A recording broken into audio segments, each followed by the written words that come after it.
तो जो भी स्टूडेंट हमारे बीएससी 6 सेमेस्टर के हैं और महात्मा गांधी काशी विद्यापीठ से जुड़े हुए हैं और उनके एग्ज़ाम 14 मई 2025 को जूलॉजी फर्स्ट का होने वाला है, जिसका टाइटल है इवोल्यूशनरी एंड डेवलपमेंटल बायोलॉजी। और जैसा कि देखा गया था कि पिछले वर्षों में जो इवेंट सेमेस्टर थे, यानी कि सेमेस्टर 2, 4 और 6, इनके जो एग्ज़ाम का पैटर्न था वो था MCQ। लेकिन इस बार महात्मा गांधी काशी विद्यापीठ के जो एग्ज़ाम का पैटर्न है वो MCQ नहीं है, उनके पेपर रिटन होने वाले हैं।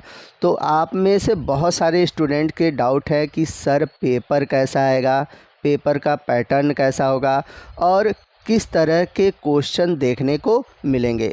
तो आप सभी के इन सभी डाउट को आज मैं क्लियर करूंगा इस वीडियो में, और आपको मैं एक ऐसा पेपर प्रोवाइड कराऊंगा जो कि आपके आने वाले एग्ज़ाम के लिए बहुत ही इम्पॉर्टेंट है। और इसी के साथ साथ मैं आपको पेपर के सॉल्यूशन भी प्रोवाइड करूंगा। तो जिनके एग्ज़ाम होने वाले हैं 14 मई 2025 को, उनके लिए आज का ये वीडियो वरदान है, एक तरह से रामबाण है। आप ये वीडियो ज़रूर देखिएगा, क्योंकि मैं आपको 100% कहता हूँ कि इससे आपके बहुत सारे क्वेश्चन मिलेंगे। और अगर आपने हमारा प्रीवियस वीडियो देखा होगा या अगर आप हमारे चैनल पर नए हैं तो आपको ज़रूर पता होगा कि पिछले दिनों में मैंने जितने भी गेस्ट पेपर डाले थे उससे बहुत सारे क्वेश्चन एग्ज़ाम में आए हुए हैं। हमारे बहुत सारे स्टूडेंट ने हमें कमेंट करके बताया था कि सर आपके गेस्ट पेपर से मैक्सिमम क्वेश्चन देखने को मिले हैं। तो पेपर के पैटर्न में जो सबसे इम्पॉर्टेंट चीज़ ये है कि आपका जो पेपर होगा वो 2 घंटे का होगा। बाकी सभी यूनिवर्सिटी अभी 3 घंटे का पेपर कर रही थी, लेकिन ये जो रिटन पेपर इनका होने वाला है वो 2 घंटे का होने वाला है। अब बात करते हैं पेपर के क्वेश्चन की। तो आपको पेपर में 3 सेक्शन देखने को मिलेंगे, सेक्शन A, B और C। जो सेक्शन A होगा इसमें very short answer type question मिलेंगे, ठीक, यानी कि अति लघु उत्तरीय प्रश्न मिलेंगे। और इसमें आपको कुल 10 क्वेश्चन करने हैं। हर एक क्वेश्चन का आंसर आपको मैक्सिमम 50 वर्ड्स में देना है, और एक क्वेश्चन आपका 2 नंबर का होगा, यानी कि सेक्शन A से 20 नंबर के क्वेश्चन देखने को मिलेंगे। तो आइए चलते हैं क्वेश्चन नंबर 1 के फर्स्ट क्वेश्चन की ओर, जो कि है एजिंग, यानी कि उम्र का बढ़ना। तो एजिंग क्या है? एजिंग एक तरह से पैटर्न है चेंजेस का, यानी कि परिवर्तन का एक तरीका है। जैसे जैसे हम ओल्ड होते हैं वैसे वैसे जो चेंजेस होती है वही कहलाती है एजिंग। और एजिंग के अध्ययन को हम बोलते हैं जेरेंटोलॉजी। तो ये जो एजिंग है, एजिंग के कई तरीके हो सकते हैं, यानी कि आपको एजिंग में कई चीज़ें देखने को मिल सकती हैं, जैसे कि biological changes, physical changes, social changes, legal changes, functional changes. और ये सभी चेंजेस क्यों होते हैं? एजिंग की वजह से होते हैं। चलते हैं क्वेश्चन नंबर फर्स्ट के दूसरे क्वेश्चन की ओर, जो कि है स्टेम सेल, यानी कि अविभेदित कोशिकाएं। तो बात करते हैं हम स्टेम सेल की। तो स्टेम सेल ऐसे सेल होते हैं जिनमें की डिवाइड होने की क्षमता होती है लंबे समय तक, और ये एक तरह से अनस्पेशलाइज्ड सेल होते हैं, यानी कि आपको पता नहीं होगा कि ये किस तरह के सेल है और आगे चल के किस तरह के स्ट्रक्चर बनाएंगे। तो ये अनस्पेशलाइज्ड होते हैं, लेकिन ये स्पेशल टाइप के सेल बनाते हैं। जैसे अगर कोई स्टेम सेल है तो वो क्या कर सकता है, ये नर्व सेल भी बना सकता है, बोन सेल भी बना सकता है, ब्लड सेल भी बना सकता है। तो स्टेम सेल को कई पार्ट में, या फिर कह सकते हैं कई कैटेगरी में डिवाइड किया गया है, उनके फंक्शन और उनके एबिलिटी के आधार पर। तो आप देख सकते हैं, अगर इनके बारे में डिटेल से पढ़ना है तो आप प्लीज़ डिटेल वाला वीडियो देख लें। चलते हैं क्वेश्चन नंबर फर्स्ट के थर्ड क्वेश्चन की ओर, जो कि है होलोब्लास्टिक क्लीवेज, यानी कि होलोब्लास्टिक विदलन होता क्या है। तो होलोब्लास्टिक क्लीवेज को समझने से पहले आइए समझते हैं कि क्लीवेज क्या होता है। तो जब जाइगोट का फॉर्मेशन हो जाता है फर्टिलाइजेशन के बाद, तो जाइगोट में क्या होता है, सेल डिवीज़न स्टार्ट हो जाता है। तो जब ये सेल डिवीज़न स्टार्ट होता है और इस कंडीशन को हम बोलते हैं क्लीवेज, और सेल डिवीजन के फलस्वरूप फॉर्मेशन होता है ब्लास्टुला का। अब ये जो क्लीवेज होता है ये 3 टाइप के होते हैं। पहला है होलोब्लास्टिक, दूसरा है मीरोब्लास्टिक और तीसरा है प्लेसेंटल। तो अगर हम बात करें होलोब्लास्टिक क्लीवेज की, तो जब जाइगोट में, या फिर कह सकते हैं कि जब ब्लास्टुला में कम्प्लीटली क्लीवेज होता है, यानी कि पूरा ब्लास्टुला ही डिवाइड होता है, पूरा जाइगोट ही डिवाइड होता है, तो इस तरह के क्लीवेज को हम बोलते हैं होलोब्लास्टिक क्लीवेज। अब ये होलोब्लास्टिक क्लीवेज दो तरह से हो सकता है, इक्वल और अनइक्वल। यानी कि डिवीजन तो होगा लेकिन सेल जो होंगे इक्वली डिवाइड हुए तो इक्वल हुए, अनइक्वली डिवाइड हुए तो अनइक्वल। चलते हैं क्वेश्चन नंबर फर्स्ट के फोर्थ क्वेश्चन की ओर, जो कि है germ plasm theory.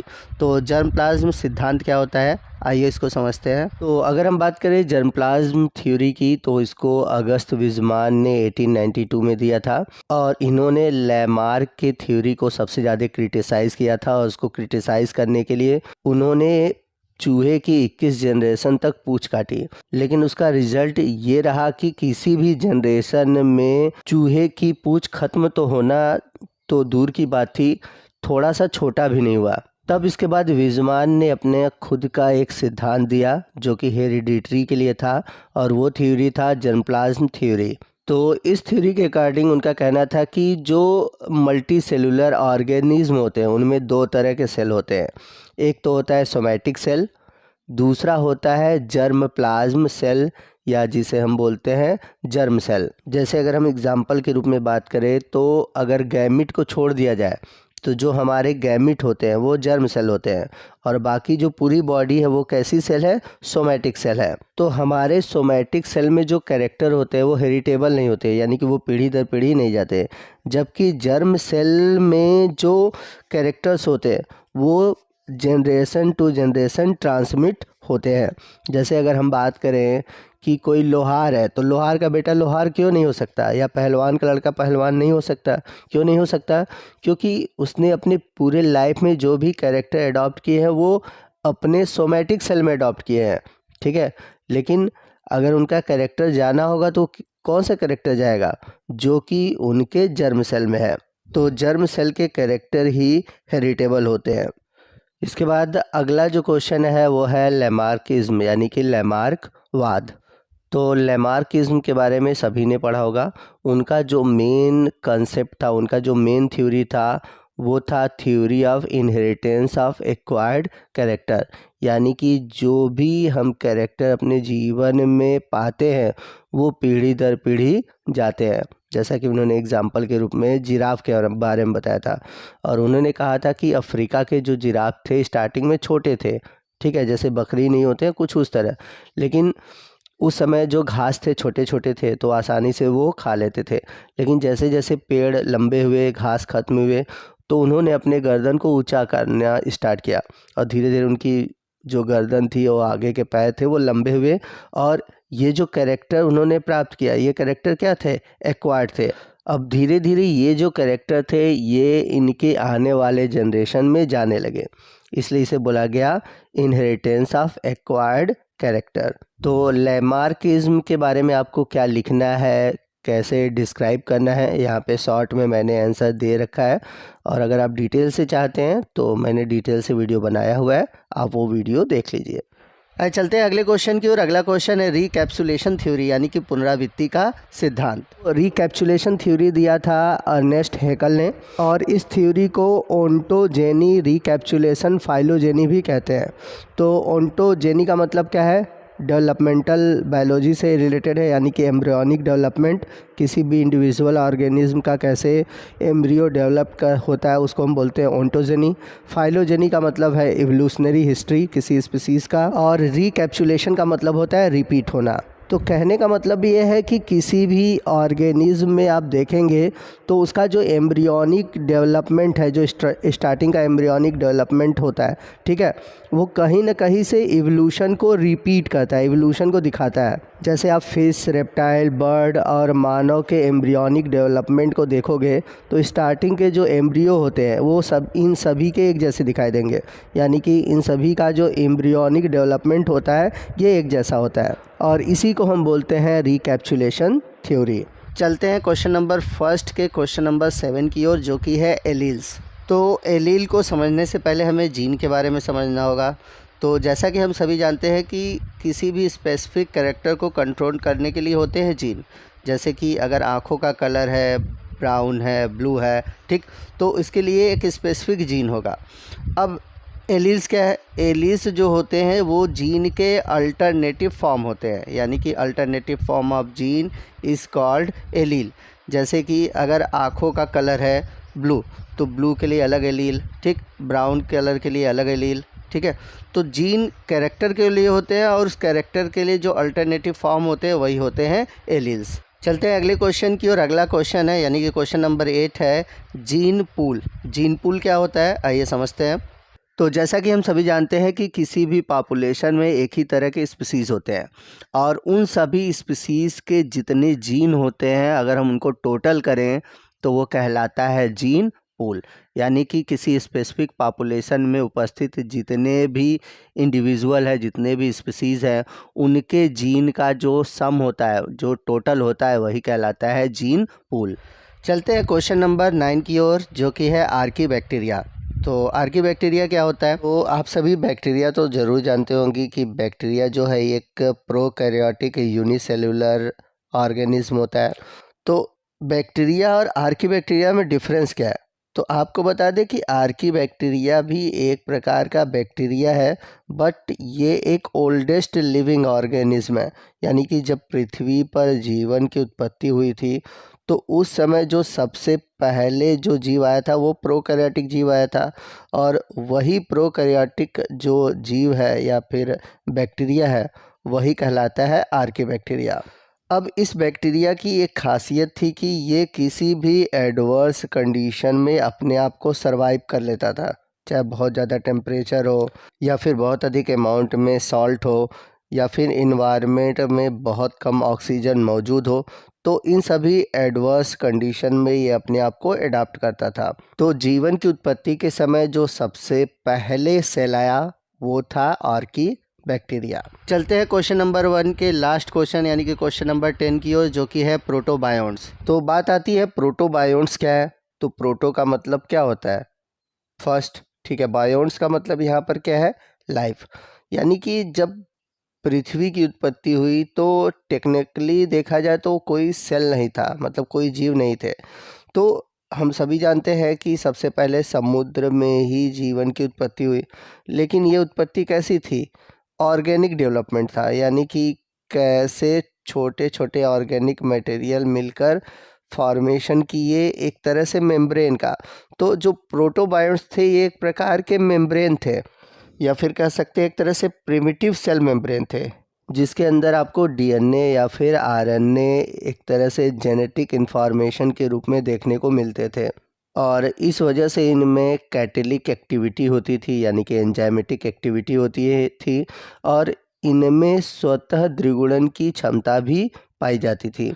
Section A के बाद है सेक्शन बी। तो सेक्शन बी से आपसे शॉर्ट आंसर टाइप क्वेश्चन पूछे जाएंगे, यानी कि लघु उत्तरीय प्रश्न पूछे जाएंगे, और आपके इसके जो आंसर देने हैं वो मैक्सिमम 200 वर्ड्स में देने हैं, और आपको 5 क्वेश्चन करने रहेंगे। चलते हैं क्वेश्चन की ओर। दूसरा क्वेश्चन है define organic evolution with its essential feature, यानी कि आवश्यक विशेषताओं के साथ जैव विकास को परिभाषित कीजिए। चलते हैं अगले क्वेश्चन की ओर। क्वेश्चन नंबर 3 है explain phylogeny of horse in detail, यानी कि घोड़ों के विकास को विस्तार सहित समझाइए। चलते हैं क्वेश्चन नंबर 4 की ओर। क्वेश्चन नंबर 4 है right an essay on gametogenesis. तो युग्मक निर्माण की जो प्रक्रिया है उस पर आपको टिप्पणी लिखना है, और आपको बता दें कि गैमेटोजेनेसिस से 2 तरह के क्वेश्चन आ सकते हैं, एक तो स्पर्मेटोजेनेसिस और दूसरा है oogenesis। तो दोनों अलग अलग भी पूछे जा सकते हैं, एक साथ पूछे गए तो आपको गैमेटोजेनेसिस में ही आंसर देना होगा। क्वेश्चन नंबर 5 है right short note on gap gene and pair rule gene. तो गैप जीन और पेयर रूल जीन के बारे में आपको लिखना है, और आपको बता दें कि इसी टॉपिक से रिलेटेड एक क्वेश्चन और भी है इम्पॉर्टेंट, जो कि है होम बॉक्स जीन। आप इस क्वेश्चन को भी तैयार रखिएगा। क्वेश्चन नंबर 6 है what are the 5 condition for Hardy Weinberg equilibrium. तो हार्डी विनबर्ग संतुलन के लिए 5 शर्तें क्या है आपको बताना है, और आपको बता दें कि हार्डी विनबर्ग प्रिंसिपल भी आप याद कर लीजिएगा, ये भी क्वेश्चन पूछा जाता है। चलते हैं सेक्शन सी की ओर। सेक्शन सी से आपको लॉन्ग क्वेश्चन देखने को मिलेंगे, यानी कि दीर्घ उत्तरीय प्रश्न देखने को मिलेंगे, और आपको कोई 2 क्वेश्चन करना होगा, और आपको मैक्सिमम 500 वर्ड्स में लिखने हैं। तो क्वेश्चन है 7वां क्वेश्चन है give a brief account of hormonal reactivation of development in insect, यानी कि कीटों के विकास में जो हार्मोनल पुनर्सक्रियन की प्रक्रिया है उसके बारे में आपको बताना है। क्वेश्चन नंबर 8 है explain with example micro and macro evolution, यानी कि अति सूक्ष्म एवं सूक्ष्म जैविक विकास का उदाहरण सहित वर्णन करना है। क्वेश्चन नंबर 9 है describe briefly the contribution of Stanley Miller and Louis Pasteur. तो स्टैनले मिलर का जो प्रयोग है आप इसको जरूर तैयार कर लीजिएगा। इसके अलावा यहाँ पर लुइस पास्चर और स्टैनले मिलर का क्या योगदान है उसके बारे में पूछा हुआ है। क्वेश्चन नंबर 10 है define the process of regeneration, यानी कि पुनर्जनन की प्रक्रिया क्या है। और जो सैलेमेंडर है, सैलेमेंडर का जो लिम्स है उसमें पुनर्जनन की प्रक्रिया को आपको समझाना है। चलते हैं क्वेश्चन नंबर 11 की ओर। क्वेश्चन नंबर 11 है describe the development of I and kidney in mammals. तो स्तनियों में आँख और वृक्क का जो विकास है उसको आपको समझाना है। क्वेश्चन नंबर 12 है what do you understand by molecular phylogeny, यानी कि आणविक जातिवृत्ति से आप क्या समझते हैं। व्हाट इज़ द एडवांटेज, यानी कि इसका क्या फ़ायदा है। प्रोटीन और न्यूक्लिक एसिड के डिटर्मिनेशन में, यानी कि निर्धारण में। तो ये कुल 12 क्वेश्चन थे जो कि आपके एग्ज़ाम के पॉइंट ऑफ व्यू से देखा जाए तो बहुत ही इम्पॉर्टेंट है। तो आपको आज का ये वीडियो कैसा लगा कमेंट करके ज़रूर बताइएगा। वीडियो अच्छा लगा हो तो प्लीज़ वीडियो को लाइक करिएगा, अपने दोस्तों में शेयर कीजिएगा, और कोई भी डाउट है आप हमसे कमेंट करके पूछ सकते हैं। तो मिलते हैं अगले वीडियो में अगले टॉपिक के साथ। तब तक के लिए जय हिंद, जय भारत।